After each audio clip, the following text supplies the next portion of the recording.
Le stade de San Mamés de Bilbao sera le théâtre d'une finale de Coupe d'Europe qui voit s'affronter les deux premiers non relégables d'un championnat majeur. Et non, ça n'est pas de la simple imagination, mais bien la réalité avec la finale de la Ligue Europa entre Manchester United et Tottenham.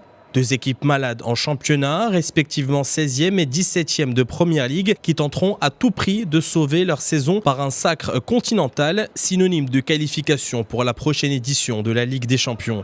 Chez les Spurs, la situation est plus que critique, au point de mettre en cause la légitimité fragile de l'entraîneur australien Ange Postecoglou qui tente de relativiser malgré sa situation précaire. Mon avenir est assuré. Je ne serai pas la première personne à changer de travail. Nous changeons tous d'emploi.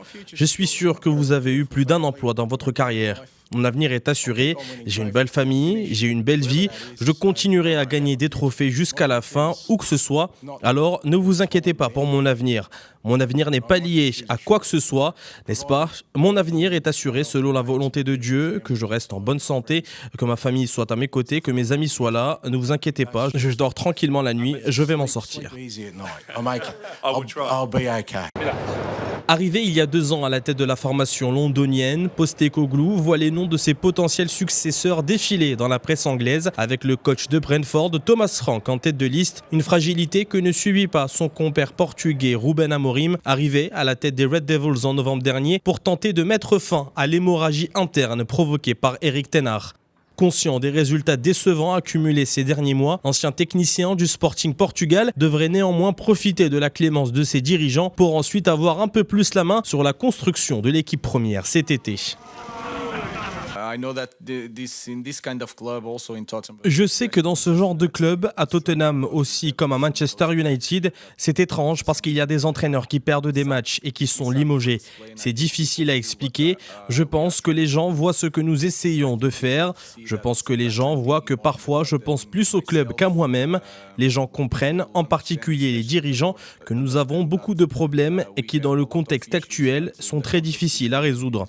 Je ne sais donc pas comment l'expliquer et je ne sais pas comment les fans m'apprécient en ce moment. C'est donc difficile à expliquer. J'essaierai de prouver ma valeur aux supporters, au board, mais je n'ai pas d'explication à vous donner. Mais encore une fois, je pense que c'est une bonne chose pour moi. Je ne m'inquiète jamais d'être limogé. Cela fait partie du métier d'entraîneur.